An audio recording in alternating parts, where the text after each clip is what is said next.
Welcome to Sleepy Tales, a place where myths, legends, and timeless fairy tales are told slowly and softly to help you gently fall asleep.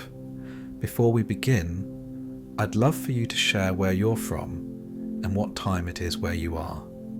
It's always fascinating to see how far these stories travel. And if you enjoy relaxing stories, don't forget to subscribe and hit the bell icon so you never miss a night of our peaceful tales. Now settle in, relax, and drift off to tonight's bedtime story. Tonight's fairy tale is called The Fisherman and His Wife. At first, it seems simple.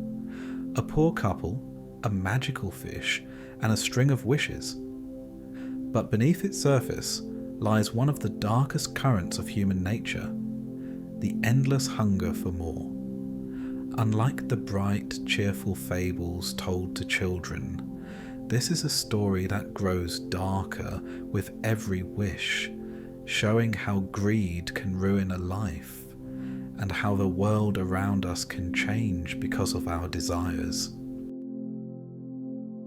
There once lived a fisherman and his wife in a hut so miserable that even the sparrows that sometimes nested in its thatch seemed to mock them for choosing it as a home. The walls leaned unevenly as though tired of standing, the roof leaked when it rained, and the single window gave a view of little more than mud and marsh. Yet it was shelter, and for many years it had been enough for the fisherman, though never for his wife. She saw the crooked timbers and the empty shelves as proof of what she had been denied, while he saw them as the only certainty in a life of meagre certainties. Their existence was bound to the sea. The fisherman rose each morning before the sun, dragging his nets from the hut to the shore, while his wife remained behind, muttering over the fire that never burned hot enough and the pot that never filled high enough.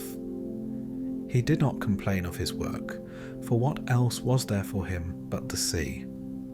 Yet the sea was a fickle master, sometimes generous with its silver-scaled offerings, more often tight-fisted, leaving his nets nearly empty.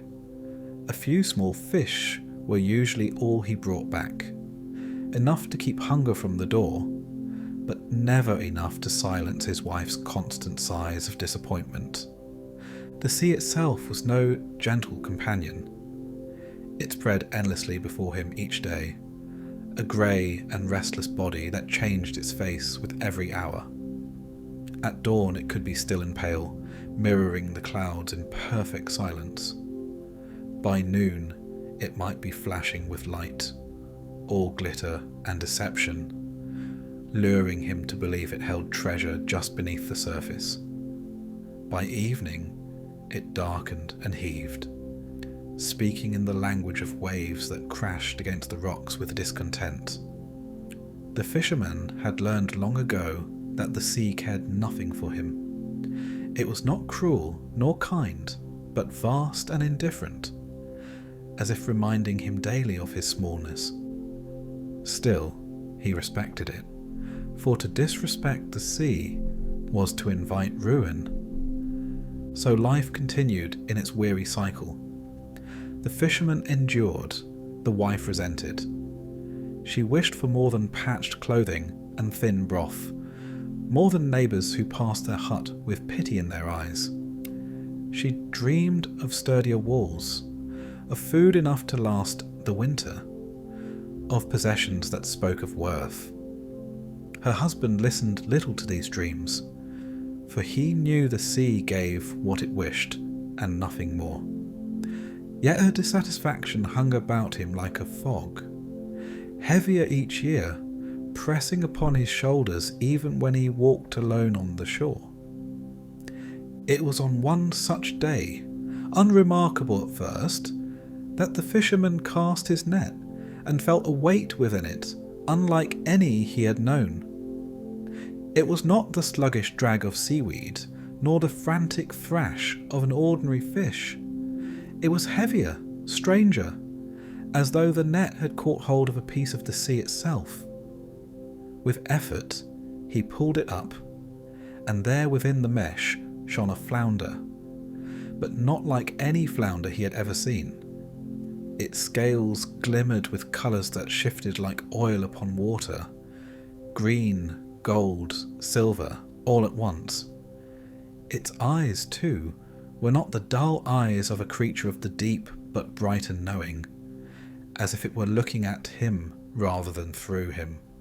The fisherman's breath caught in his throat, for before he could think what to do, the flounder spoke. Its voice was not loud, but carried as though the sea itself lent it strength. It told him it was no common fish, but an enchanted prince, bound in this form by some ancient spell. It begged him to spare its life and let it slip back into the waves. The fisherman stood in silence, the net heavy in his hands, his heart thudding with a mixture of wonder and dread. He had lived long enough by the shore to know that strange things sometimes lay hidden beneath the water. Old stories told of spirits, of cursed beings, of treasures that destroyed those who touched them. The sight of this fish, speaking with the tongue of men, was enough to chill him to the bone. He did not ask for proof of its words. He did not ask for riches or reward. The fisherman was a simple man, and all he wished in that moment was to be rid of the creature before its presence unbalanced his quiet world any further. With trembling hands, he lowered the net and let the flounder slide back into the sea. It vanished with a flick of its tail, leaving only ripples to mark where it had been. For a long while he remained there, staring at the water as though it might rise up again to speak. But the sea rolled on as it always did, its surface hiding all secrets. Only the waves answered him, breaking against the shore in their ceaseless rhythm. He felt relief wash over him, as though he had narrowly escaped something dangerous. Yet unease lingered too. To have held such a being in his hands and let it go seemed a dream he would not soon forget. At last, with his nets empty and the day waning, the fisherman trudged back toward the hut. His steps were slow, his thoughts heavy. He imagined how his wife would scold him for returning with nothing once more, though he knew he could not tell her the truth without sounding mad. Yet he also knew the memory of that shining flounder would not leave him, nor the strange voice that still echoed faintly in his mind.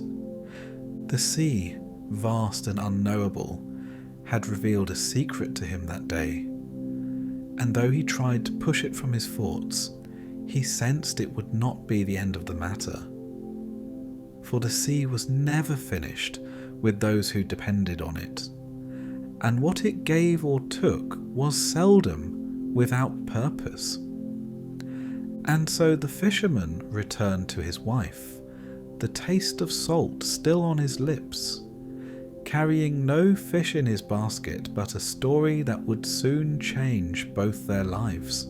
When the fisherman returned to his hut that evening, the sea clinging to his clothes and the weight of silence clinging heavier still, he found his wife as he had left her, crouched by the fire, stirring a pot that gave off little more than steam. The walls leaned more than ever in the twilight, and the floor bore patches where the earth showed through. The fisherman set down his empty basket, and his wife's sharp glance fell upon it like a knife. She asked no questions, for she already knew the answer. Another day wasted, another net cast for little or nothing. Yet when he sat down by the hearth, Weary and unsettled, the story slipped from him as though the words had been waiting all along. He spoke of the strange flounder, of its gleaming scales and the uncanny voice that begged for mercy. He told her how it claimed to be an enchanted prince, and how he had spared it without hesitation. At first, his wife merely stared at him. Her eyes did not widen with wonder, nor did her mouth form a smile at the marvel of it. Instead, a look of calculation crept across her face, as though she were tallying debts in her mind. When she finally spoke, it was not to marvel at the flounder's enchantment, nor to praise her husband's mercy. It was to ask why, with such an opportunity, he had asked for nothing in return. The fisherman's heart sank, for he had known, even as he recounted the tale, that she would say such words. He had hoped, foolishly, that the strangeness of the encounter might quiet her hunger for more. Instead, it sharpened it. She reminded him of the hut they lived in, of the mud and leaks and broken boards, of the pity in the neighbours' eyes. She spoke of her long years of endurance, and how little they had to show for them. If the flounder were indeed enchanted, she argued, then surely it had the power to grant them some small comfort in return for its freedom. A cottage, nothing grand, but something sturdy, clean, and fitting for people tired of misery. The fisherman tried to resist. He muttered that the sea was not to be troubled, that magic was a dangerous business, that perhaps the flounder had already vanished into depths beyond reach. But his wife's voice pressed harder than the waves themselves. She would not accept his refusal, nor the idea that such a chance should be wasted. She insisted until the fisherman felt the weight of her words heavier than any net he had ever dragged ashore. At last, weary and beaten, he agreed to return. So he went again to the sea. The morning light was dim, clouded over, and the air tasted of iron. The water, though not yet stormy, had lost the pale calm of the day before. It moved restlessly, its surface streaked with shadows that seemed to breathe. The fisherman's heart thudded as he stood upon the shore and called out, uncertain of what voice should answer him. He did not know the flounder's name, nor if it would hear him. Yet he spoke to the sea as though it were listening, recounting his wife's wish with a trembling tongue. For a time there was nothing but the churn of the waves. Then the water seemed to swell, not in anger but in acknowledgement. From the depths the flounder rose, its body flashing with shifting colours, its eyes as knowing as before. The fisherman's knees weakened at the sight of it. He stammered out the request, ashamed to make it, yet unable to resist the command of his wife. The flounder listened silently, then flicked its tail, and the sea rolled once more into silence. The fisherman stood on the shore for a long while, feeling the air thicken with the weight of something unseen. At last he turned homeward, dreading what he might find. And there, where their sagging hut had stood, now rose a cottage of modest charm. Its walls were straight and sturdy, its roof sealed against the rain, and smoke curled from a chimney that promised warmth within. The door was painted, the windows clear, and a small garden stretched out front where herbs and flowers already grew. His wife was standing in the doorway, her face alight not with surprise but with triumph, as though she had expected no less. She welcomed him inside, and together they walked through rooms that were not grand yet ample, with a hearth that burned brightly and shelves that held more than dust. The fisherman felt a strange peace settle over him. For the first time in many years, the walls did not groan with the wind, and the roof did not drip upon his head. He thought perhaps that his wife might now be content, and that their lives would ease into quiet comfort. For a little while, it seemed so. His wife busied herself with the new rooms, arranging and admiring, speaking of how pleasant it was to live decently at last. She praised the thick walls and the clean floors, the windows that let in the light, the cupboard filled with bread and cheese. The fisherman, seeing her so pleased, allowed himself a measure of relief. He walked to the sea with lighter steps, and though the waves still moved with an odd restlessness, he told himself it was nothing. But peace, as he would learn, is a fleeting guest. His wife soon tired of her gratitude. The cottage that had seemed so splendid one day appeared to her smaller next. She counted the rooms and found them too few. She looked upon the furnishings and called them plain. She saw the garden and called it meagre. Though she had once despised the hut for its poverty, she now despised the cottage for its simplicity. Her eyes, which had gleamed with triumph, now narrowed with discontent. The fisherman watched this change with dread.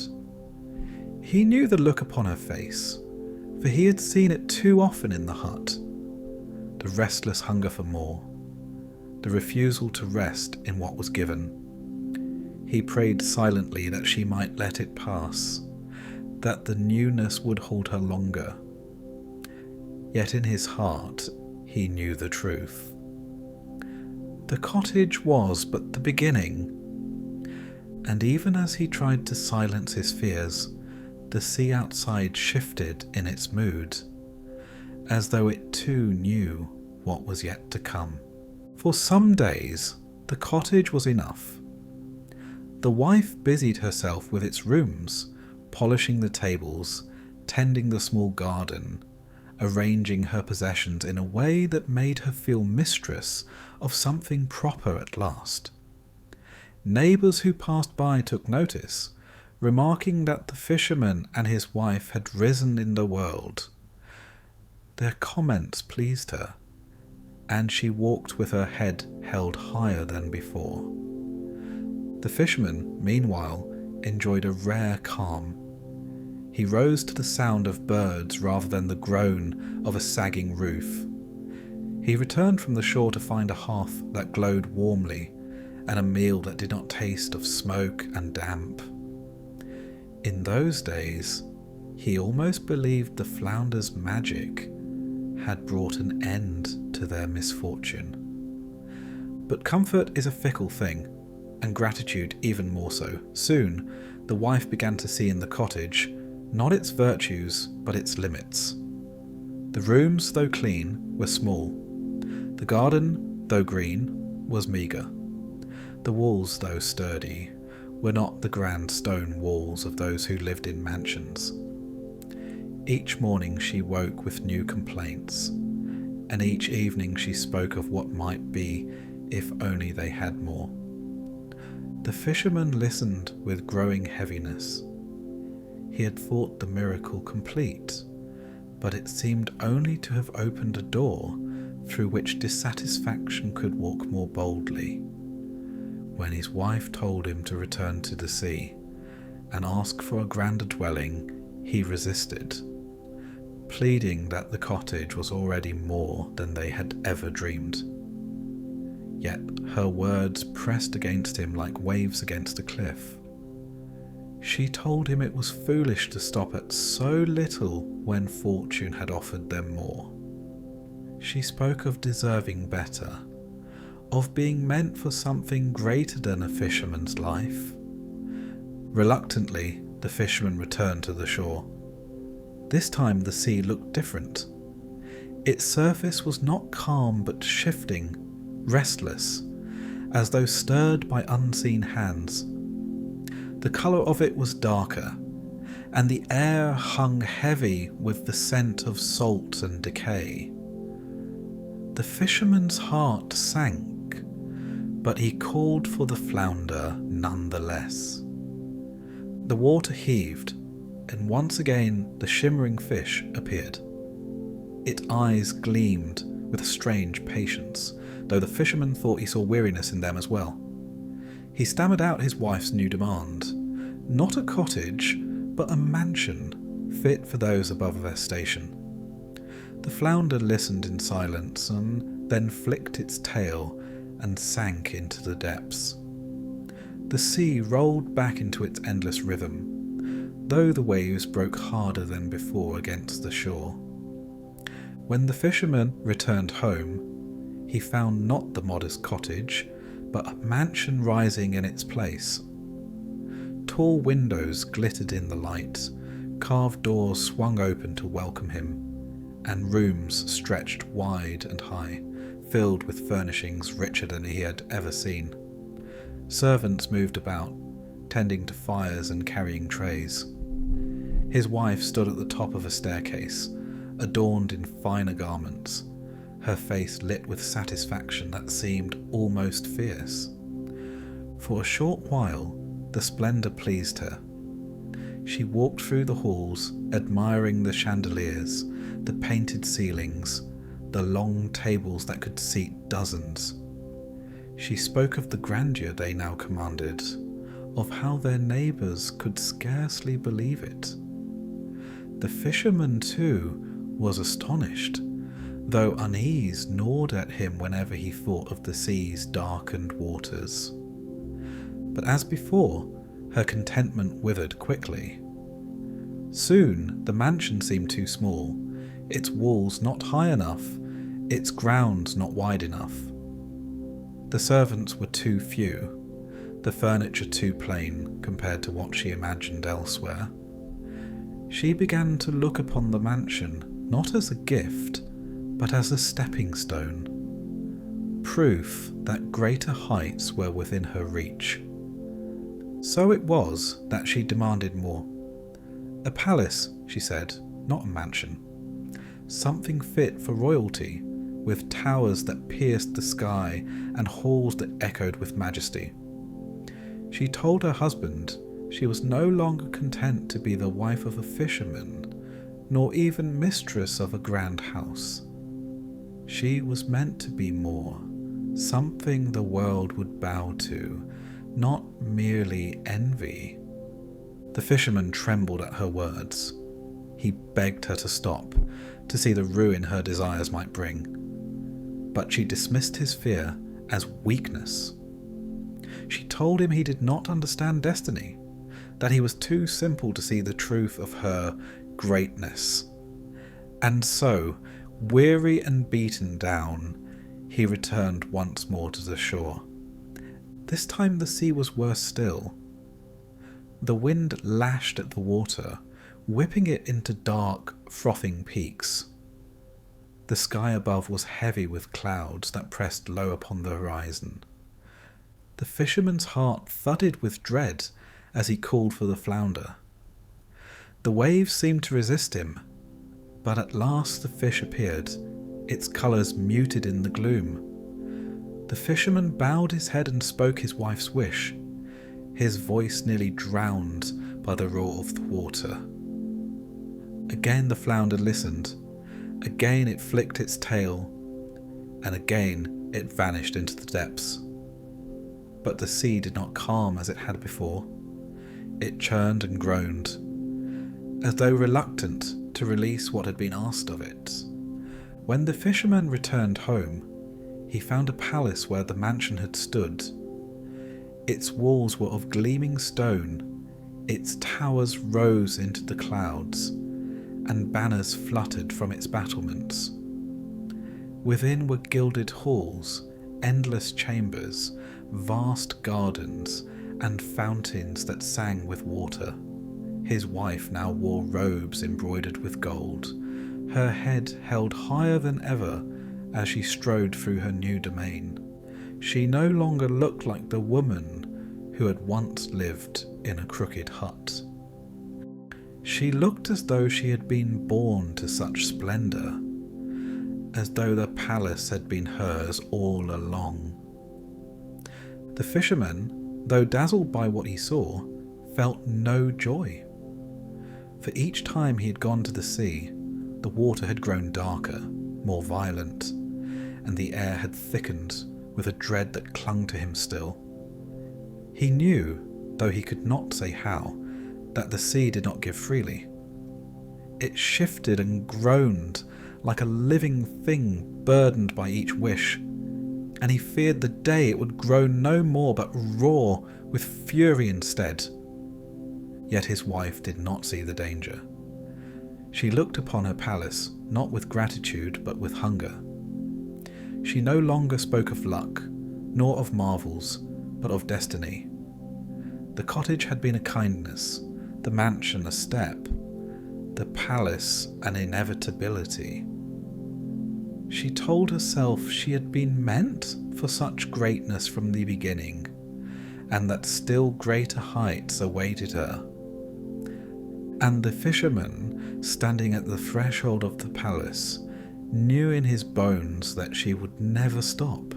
The palace stood vast and gleaming, yet within its walls the wife soon found the same unrest that had plagued her in the hut and the cottage and the mansion.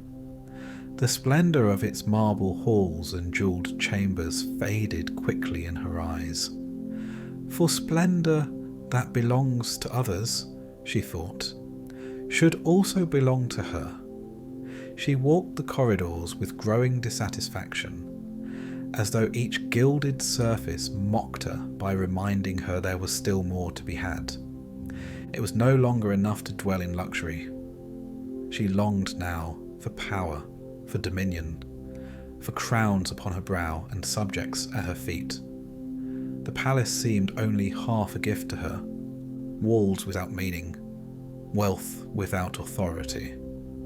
She spoke of how little it was to sit in grandeur if others did not bow before her grandeur. Her eyes no longer lingered on gold or tapestries. They turned outward, past the palace gates, toward thrones and crowns. The fisherman heard her words with dread. He knew where they would lead. Yet when she demanded that he go to the sea again, he found himself powerless to resist. His own will had been worn down as surely as stones wear down beneath the tide. Though his heart quailed, his feet carried him once more to the shore. The sea was darker than he had ever seen it. The waves rose in angry swells, crashing hard against the rocks, and the air was filled with the taste of storm. The fisherman's voice trembled as he called for the flounder. At length the fish rose, its scales no longer shimmering with joy but dulled, as though weighed with a burden. Again the fisherman stammered out his wife's wish, that she might not only live in a palace, but reign as queen. The flounder flicked its tail. The sea churned, groaned, and rolled, but at last it calmed enough for the fisherman to walk home. There he found the palace transformed into a royal fortress, its banners bearing his wife's crest, its gates guarded by men in armour. And upon a high throne sat his wife, a crown upon her head, her eyes gleaming with satisfaction. For a time, the wife revelled in her new station. She issued commands, received homage, and paraded through her lands as though the world had always belonged to her. Yet soon she grew restless again. The title of queen, she decided, was too small, the throne too narrow. Queens were many. She was meant to be singular. What was the rule of one kingdom when empires stretched beyond it? She began to see herself as destined for an authority that could not be contained by borders. So again she pressed her husband, her words sharp with impatience, her tone heavy with inevitability.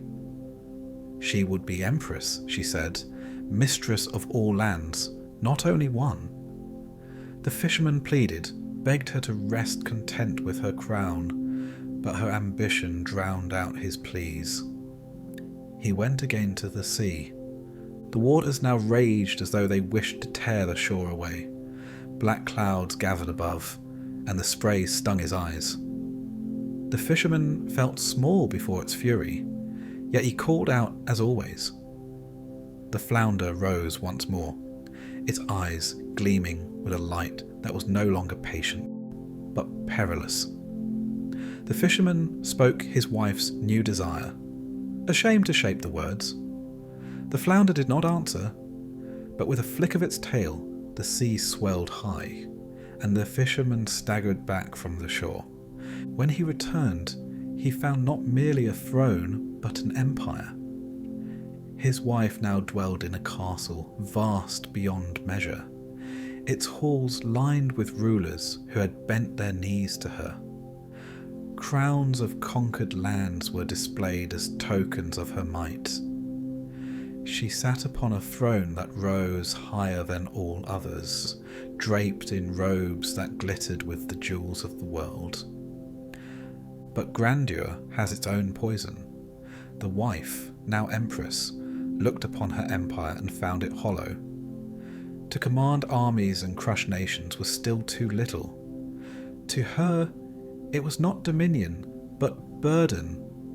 For even emperors must bow to powers greater than themselves. She spoke of the heavens, of the church, of thrones loftier than earthly crowns. Her eyes burned with an obsession that no empire could quench. She wanted not only men and kings to kneel before her, but priests and popes. She demanded not only earthly dominion, but spiritual authority. So once more she sent her husband to the sea. He tried to resist, his heart breaking under the weight of fear, but her words left no room for refusal. He stumbled to the shore, his voice weak with dread as he called again for the flounder. The sea was monstrous now. It surged and roared as if all its depths had risen to the surface. The fisherman could scarcely keep his footing on the shore. Yet still the flounder appeared, its scales dim, its gaze like the fathoms themselves. Deep, endless, weary. The fisherman spoke of his wife's demand, that she be pope, and his words felt like blasphemy as they left his lips. The flounder listened, then sank with a flick of its tail. When the fisherman returned, he found his wife robed in papal garments, crowned with the triple tiara, her throne placed within a vast cathedral. Bells rang out, incense filled the air, and multitudes knelt before her as though she were God's voice on earth. She sat in majesty, but her eyes betrayed no peace. For even now, seated as Pope, she was not content. The trappings of holiness felt to her like chains. She despised the prayers whispered before her, despised the robes that weighed her down. Power tasted bitter on her tongue, for it was still power borrowed from another. She did not want to speak in God's name. She wanted to be God.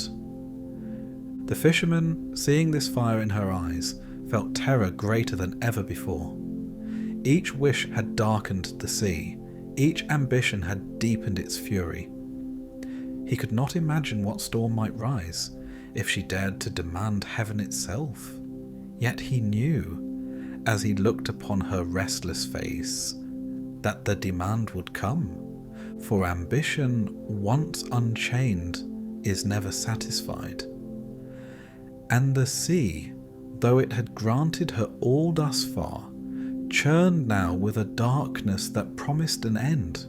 Ambition, once awakened, is rarely lulled back to rest. The fisherman's wife had risen through more stations than most mortals could ever dream: queen, empress, pope. Yet none of these mantles weighed enough to quiet her hunger. Each crown she placed upon her brow seemed lighter than the last, and in its hollowness she found nothing but dissatisfaction. Dominion over kingdoms and the church no longer dazzled her.